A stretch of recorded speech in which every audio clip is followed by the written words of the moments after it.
Hey there, John Morris here, johnmorrisonline.com. Welcome back to another episode of the John Morris Show. This one, I wasn't gonna do an episode on this. This all came up because of a core question I saw over the weekend. I was kind of just sitting around a little bored and saw this question, and someone had requested that I answer it, and I thought, well, I'll just jump in and answer this question because I sort of felt like I had a good answer for it, and I was just gonna leave it at that, but I emailed about it on, I think it was Saturday or Sunday, I can't remember which day, and the response that I've got to it has been pretty crazy. So I decided to go ahead and do a full episode on this because it seems like people want the answer to this question. So the question, as it's stated on Quora, is I'm going to go online freelancing and spend 5 hours a day on it. I'm a front-end web engineer. What should I do specifically to make around $50,000 a year to pay for my education? So that's the question. We're going to get into that. I did an episode, and I'll link to all this stuff on the show notes page for this episode, which will be johnmorrisshow.com/272, I believe. Let me double check that real quick. So over here, yep, johnmorrisshow.com/272. So I'll link to all the resources I'm going to mention here, but first thing we're going to talk about is the math. I've done an episode on this, so I'll talk about that when I go through it and where you can go even more into it. But I think it's important you start by figuring out the math. Then we're going to go beyond that, though, and how do we actually make the math work? Meaning, what is the strategy we take for actually getting out there and getting the necessary work we need to be able to do that? And then I'm going to end it with sort of my unsolicited advice on how to keep yourself sane throughout all of this. Because I did all of this 1 year, and you get to a point where it starts to be a little hard to say no to the money that people are sort of throwing at you. And if you get caught up in too much in it, it can really burn you out. So we're going to talk about that and the big thing that you need to do in order to deal with that. So all that coming up in this episode. Of course, before I do want to encourage you to head on over to store.johnmorrisonline.com and help support the show. Also get the coding training you need. As a regular listener of the show, you can use the coupon code JMO at checkout for 20% off anything in the store. But all my coding courses, my PHP courses, my object-oriented programming, my Upwork 101 course, which is highly relevant to what we're going to be talking about here, and freelancing and getting work and so forth. All that stuff is over there, again, at store.johnmorrisonline.com. Coupon code JMO at checkout for 20% off. So I'd appreciate it if you check that out. All right. So with that out of the way, let's go ahead and dive into this. So like I said, the first thing that you need to do is you need to figure out the math. Now, the question over on Quora, there were a few answers on it already, and to those people's credit, they had talked about the math a little bit, but they kind of only talked about the math, so that's why I wanted to jump in and answer it. Plus, I approach the math a little bit differently than I think they were. So I actually start with the hourly rate, and the reason I start with the hourly rate is because that's something that you're going to need to decide right off the bat. When you go to put up your services page, when you go to put up maybe an Upwork profile or whatever, you have to decide that really before you do anything else. So it's important that you sort of tackle that first. Now, as I mentioned, I did a full sort of podcast on this when I go through numbers in a bunch of different ways. You can go to johnmorrisshow.com/255. There is that episode where I break this down in a bunch of different ways, but basically I talk about how I figured out these numbers, but basically in that podcast, what I mentioned is that over on Upwork, which is a good litmus test for this kind of thing because it's the biggest freelancing site in the world, there's a lot of competition, so the numbers there, if you filter them right, sort of give you some pretty good idea of what clients are going to be expecting to pay. And basically, it was $60 to $70 an hour seemed to be about the range for developers that were actually getting a decent amount of work.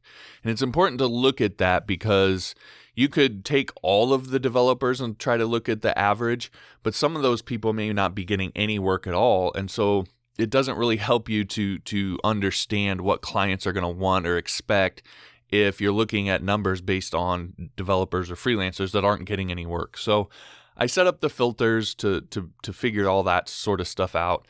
And again, about $60 to $70 an hour seems to be the average range. But let's just say that you're new and maybe don't have the job history and stuff that some of those people do. So you're going to go a little bit lower. So let's just go with the number $50 an hour. And just for context, at least where I'm from, $50 an hour really is I would say still fairly low for a developer who, can do a pretty good job.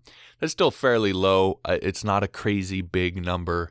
Again, from where I'm from, different countries and different places, you got to adjust all of these numbers, right? You might not be trying to make $50K in a year as well. So you have to adjust all this. But again, $50 an hour is really not a big, crazy number. So at that rate, to make $50,000 in a year, you would need to clock 1,000 build hours over the course of that year, which is about 20 hours a week or 3 build hours a day. So if you look at the question, he said he was able to spend 5 hours a day on it. In this scenario, he would only have to have 3 of those hours be billed actual working hours, which would give him a couple hours either for free time or to do his marketing, to be bidding on jobs on, say, Upwork, etc., the actual getting work part of things. So well within that 5 hour a day sort of limit. Now, I've found in my time on Upwork that it is fairly easy to find clients who will give you at least 5 hours a week of work. Most of the clients that I worked with, that was pretty standard. It was at least that. So that means in order to make all these numbers work, your bottom line is you would need 4 clients, all giving you 5 hours a week and all paying you $50 an hour. If you did that week in and week out, you would make over $50,000 a year. And again, 4 clients, it's not a ton. There's probably a lot less than what people imagine in their head.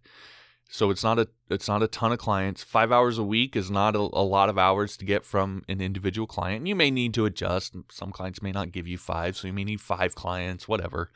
But this gives you sort of a benchmark to work from. So 4 clients, 5 hours, and $50 an hour. None of those numbers are super crazy.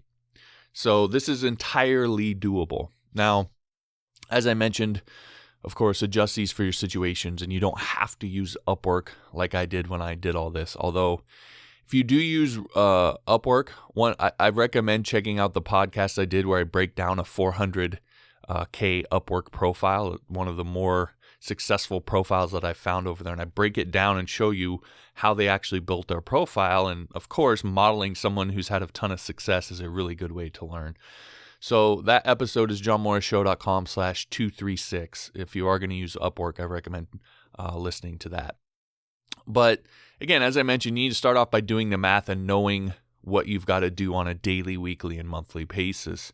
I don't recommend that you focus too much on the 50K part of it because that's just a big, vague sort of number and goal that doesn't really give you any sort of clarity in terms of what you need to do on a daily, weekly, monthly basis. So focus on those smaller numbers, and if you hit those numbers, then the 50K will come. All right, so that's the math part of it, and that's all fine and well. But the math doesn't really tell you how to get the 4 clients and how to be able to charge the $50 an hour. I think that's the next sort of natural question, and really what I want to dive most to in on this episode. So the next thing that you need to do after you've done the math, you still need to do the math so you know what your numbers are. But the next thing you need to do is think about your strategy for actually hitting those numbers on a consistent basis. Now, there is a ton here. We could go on for hours and hours and hours talking about this sort of thing. And I've done full courses that last hours where I do that. But let me give you the 3 biggest things for you to really get right in my experience. And again, some of these, those of you who've listened to the show for a while may have heard before, but I want to, again, go through this for everybody. So the first thing, the most important thing I sort of harp on time and time again is specialization. And again, the biggest mistake that I think freelancers make is trying to be everything to everyone and being a generalist. Now, the problem with this is twofold. One, you immediately put yourself in competition with a much larger pool of other freelancers, And oftentimes, especially if you look at sites like Upwork, if you're going to do that sort of thing, or even just in the bigger context of the web, if you're going off your own site, a lot of times, if you're new, those freelancers are going to have bigger portfolios. They're going to have more of a job history. They're going to have more testimonials. They're going to have more people talking about them and referrals and so forth. So if you open yourself up to that really wide pool of competition, it can be very difficult to get yourself noticed, to get yourself heard, and be able to get work from that. So you just make the competition part of it a lot harder when you try to take this really wide, open net, be everything to everybody approach.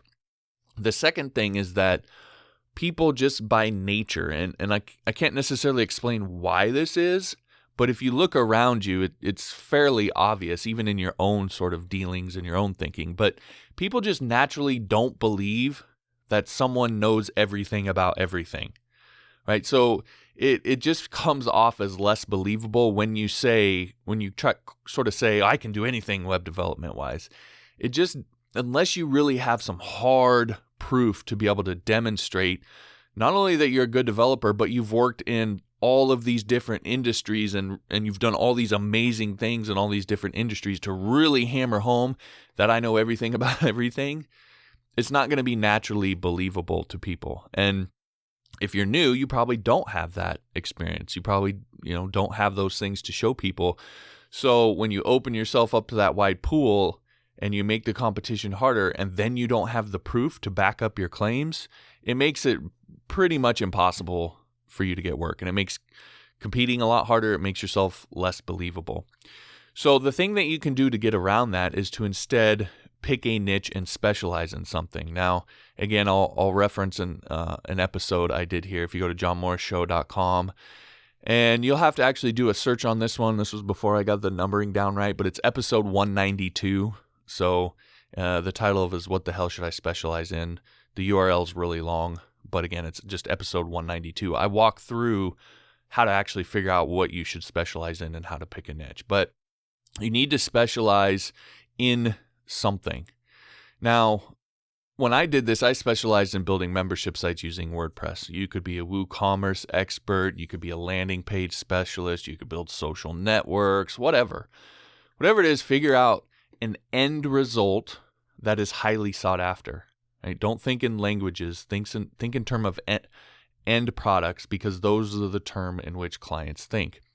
And the reason this is important, specializing is important, is because it naturally narrows the competition field, right? Because you're not now suddenly not competing with everybody that does web development. You're competing with people who also specialize in building WooCommerce sites or membership sites with WordPress or landing pages. It's a lot narrower field of competition. And by saying I specialize in this one thing, again, it's sort of this it's like almost like a Jedi mind trick with people. When you say you specialize in one thing and make a claim that you're the best in that one thing, and you sort of position it saying, look, I don't know a lot about a lot of things, but what I do know is building landing pages. When you sort of say it like that and position it like that, it's just automatically believable. If you've ever heard someone say that, I've heard other people sort of on the internet do that, and when they say it, it just automatically has this air of believability about it. So if you do that, then it sort of helps you to get around having to provide a ton of proof, because you don't necessarily have it if you're new, because you don't have a bunch of clients you've worked with. You don't have a bunch of testimonials and job history and so forth. So it allows you to sort of skirt around that and have an air of believability right from the start. Now, I've talked in other podcasts about how to do your portfolio in a way so it's important to still have that and so forth, but specializing allows you to sort of skirt around this. Now, I was asked, one of the follow-up questions I asked is to give an example or explain more this idea of end products versus sort of speaking in terms of languages. So the example that I would use, again, going back to sort of my own experiences, is if you were building a membership site for somebody. You might use HTML and CSS and JavaScript and PHP and MySQL. And if you were to build a Upwork profile or a services sales page where you talked primarily about how you knew HTML and CSS and JavaScript and PHP and MySQL, and you talked about the different things you've done that helped you to know those languages and so forth, and you really focused on the language aspect of it, which is what a lot of developers do, then a savvy and informed client might be able to figure out that to get his or her membership site built, that they need someone who knows those languages, right? They might do the research and figure out, okay, I need someone who knows this stuff. So if you only talk about knowing, if on your stuff, your marketing, your pages, you only talk about knowing those languages, then there might be clients that are able to piece it together and figure out that you can build a membership site for them. But why make them have to go through that work and make that connection? It's going to make it harder for you to get hired. So instead, what you do when writing your bios or your services pages is you talk primarily about how you build membership sites, the features of the membership sites that you build. You could reference past projects that you may have worked on if you've done that revolved around membership sites, or you demonstrate or show the portfolio items that you have that are membership sites that you've built, and so on. You would focus on this end product. So a membership site is an end product. It's the thing that they want built. A landing page is an end product. A social network is an end product. Languages are not end products. And so the clients just don't think in those terms. Now, you might mention the languages offhand, but clients tend to think in terms of what they want built. They want a membership site, a landing page, a social network, a blog, a CMS, a business website. So what you have to do is just do the research and figure out what's out there in terms of these end products, not languages, that is in high demand, that clients want built, that you yourself also can and want to build. And find that sort of match between high demand and stuff you can do for them. And that's when you find a good niche for yourself. That's when you find what you ought to specialize in. And then once you figure that out, then just build your profile or your portfolio, your services page, etc., to demonstrate to people that you are an expert in that one thing, and focus on talking about the end product, not necessarily the languages that lead up to it. If you do that, you'll, of course, have less competition that you've got to work with. You'll be more believable, and you'll be more relevant to the client in terms of speaking in the terms that they speak and that they naturally understand. So I talk a lot about specialization there because that's the most important part. Of course, it's not the only thing. So the second big thing when it comes to making all of these numbers work is your delivery. So at the end of the day, we are in a services industry. And service industries have been around since forever. There's nothing, they're not new. And the keys to success in a service industry are well established. So there's no need to overthink it or reinvent the wheel. We know what works. And what works long term is you're going to make your money off of referrals by doing a good job for people. And they can't help when someone asks who they use to build their website, or, hey, I'm looking to build a website. Do you know anybody? They're going to refer you. Or maybe they even just start talking. You were so good, they just start talking about you randomly to people in their industry or people they work with or their friends, etc., and you get referrals that way.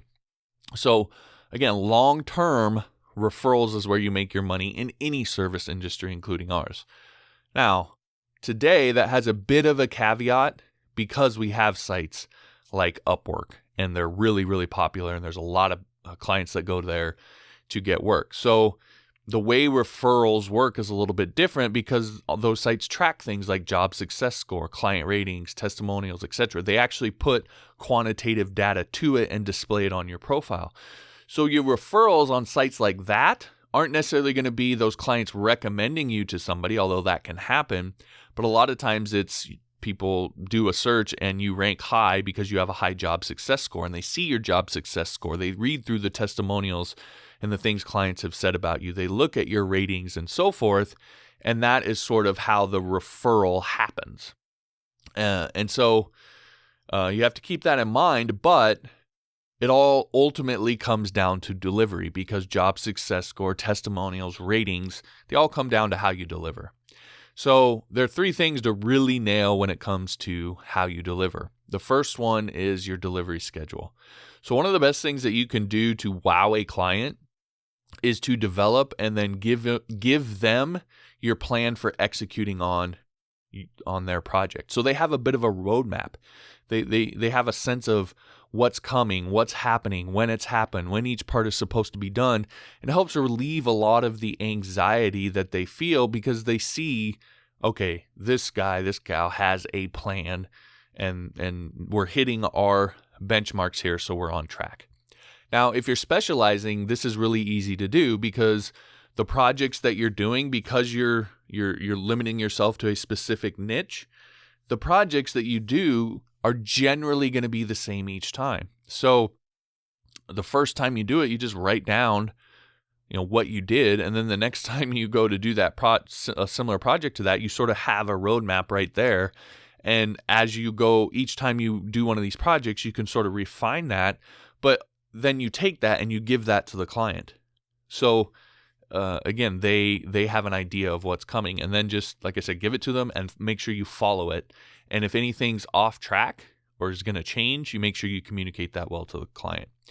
Which, of course, leads to the second thing that you really need to nail, which is communication. And this is probably the number one complaint you'll hear from clients, is that they have to drag the communication out of most developers. So one of the easiest ways to give them a 5-star experience, quote unquote, is to communicate effectively and communicate often.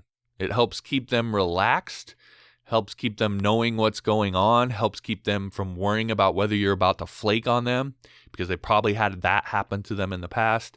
And it has the side benefit of them bugging you less, because they start to trust you that if there's something that's important that you need to communicate, you'll do it proactively. They're not going to have to drag that communication out of you, and over time they'll be less likely to bug you.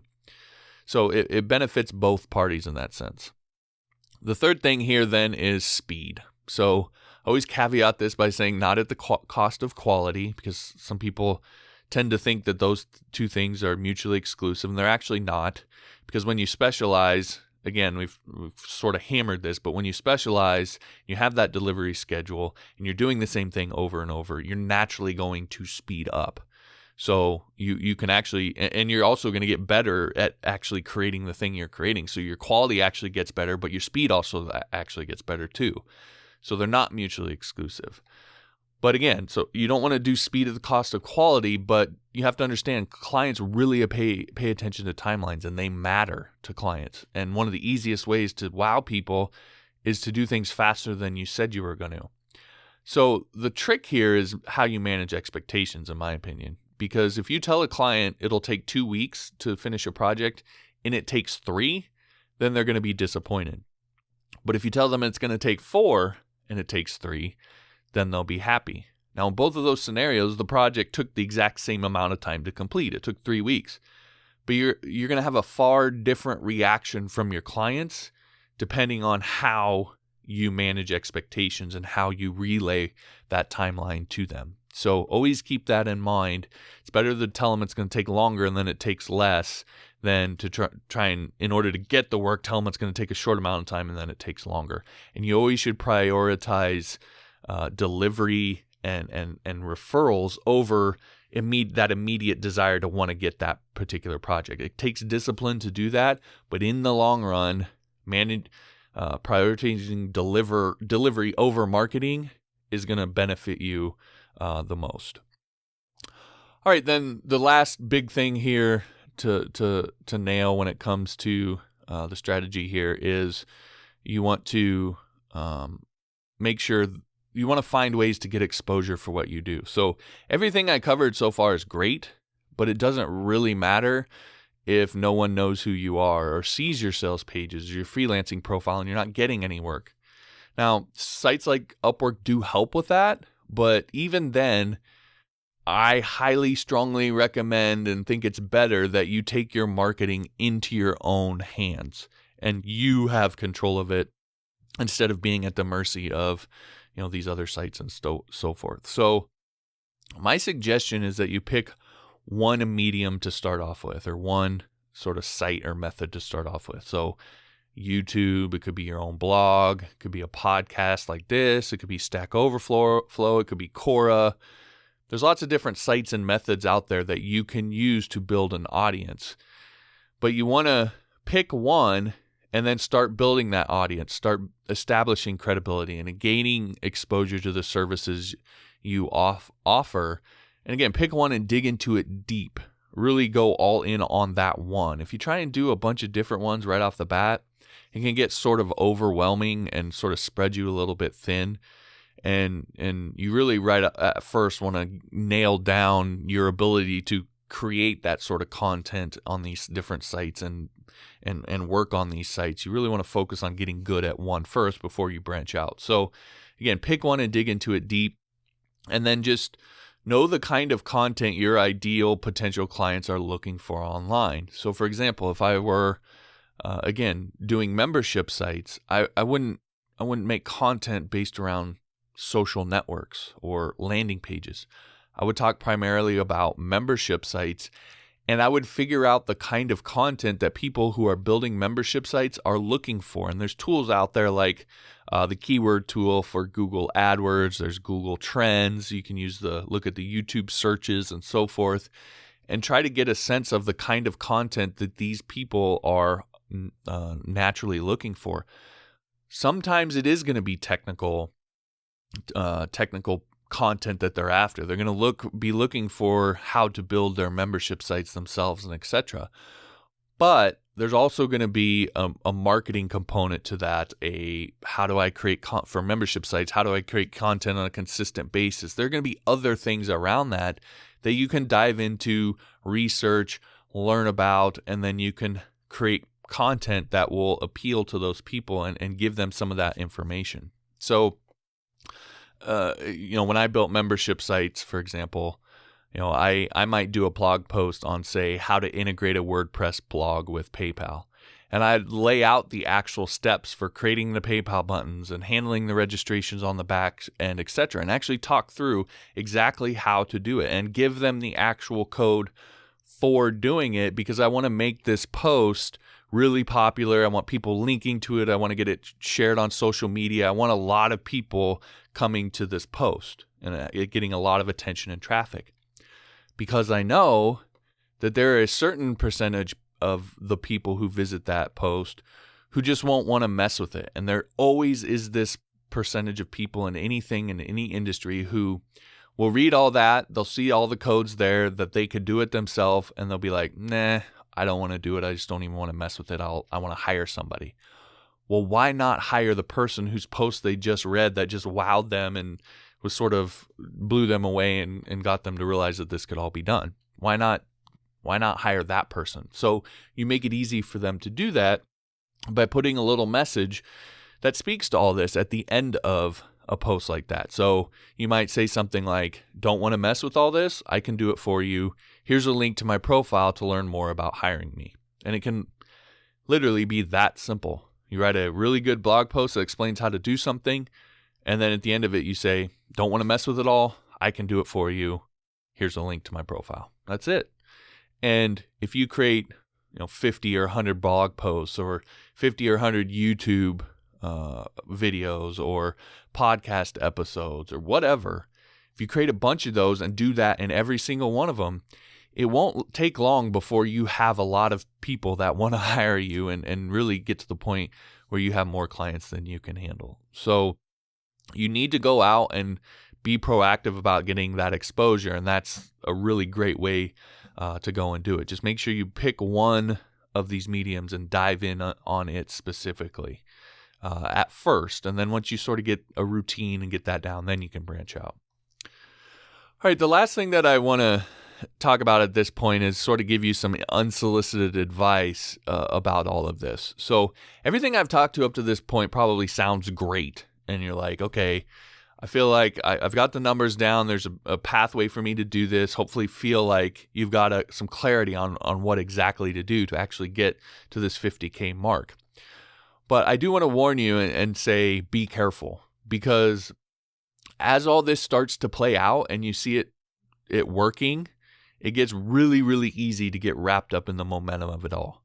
And get carried away and have a really hard time saying no. But you have to learn how to say no. And I say this because I went through this a few years back, and I did everything that I just talked about. I set up my back then it was Elance, but I set up my profile this way. I started creating content, started pushing people towards it, started doing all of this, and I was getting probably 6 to 8 quote requests each month. And these were for big projects. Right? I could probably only do maybe 1 to 2 at absolute most in a month of these sort of projects. But I was getting 6 to 8 quote requests a month. And it became really, really difficult to say no. And eventually what happened is by the end of the year, because I was saying yes a lot more than I should have, I was completely burned out. And I ended up after the Christmas sort of break that year, I came back in January and I basically fired all of my clients. I said, I'm not doing client work anymore. I'm done. I got rid of all of them except for one who was paying me on a retainer at that point. And so I kept that one client but got rid of everybody else. And it wasn't because they were bad clients. It wasn't because it wasn't the kind of projects. I was just completely burnt out because I was saying yes way too much.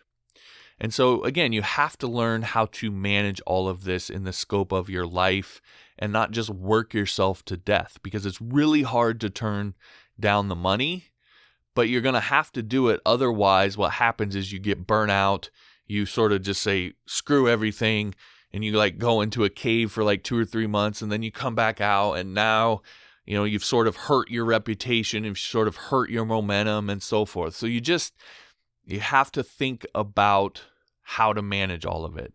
And one of the really simple things that you can do is, as you start getting clients, start thinking about the ones that you really like working with, the ones that you're just like happy to talk to and happy to do stuff for, because whatever the reasons are, maybe they're really easy to work with, or maybe they're really direct. Maybe that's what you like. Whatever it is, really look at those people and what is it about them that you like?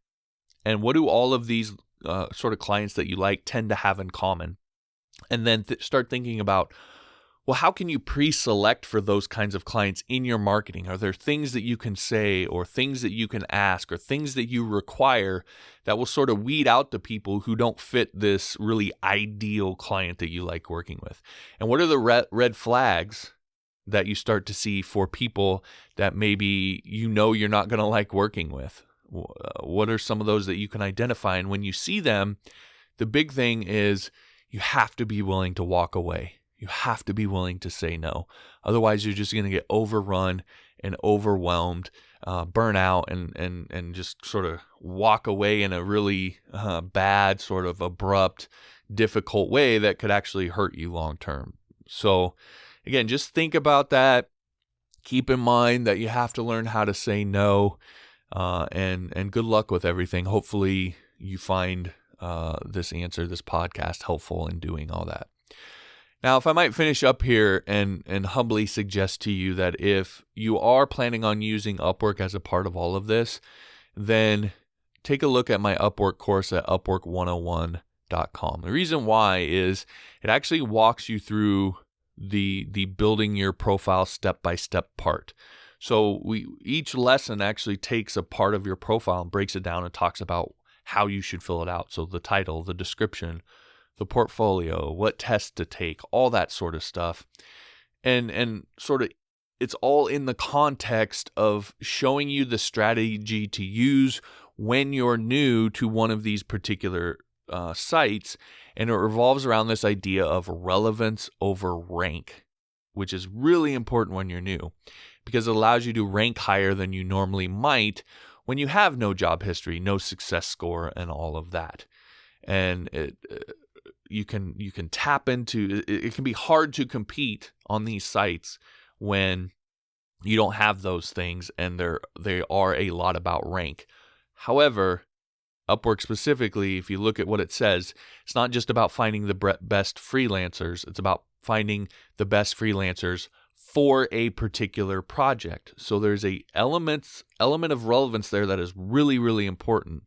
And again, in Upwork 101, I talk about that and how to use that when you're just getting started on Upwork to be able to get some work right off the bat. So anyway, a lot of people have gotten value from it, and it's helped them to get that sort of initial jump start on Upwork that can be hard to get past. So again, I humbly suggest checking that out. Again, it's upwork101.com for all the details on that.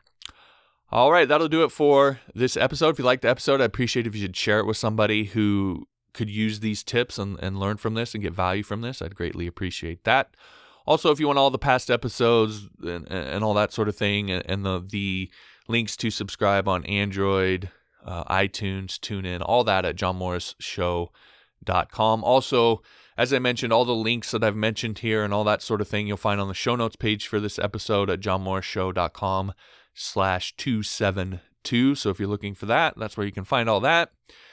And then finally, if you would leave me an honest review of the podcast over on iTunes, that helps the podcast get exposure, it helps it grow, helps build this community. I would really appreciate that. And I will also give you Module 1 of my PHP 101 course for free if you'll do that.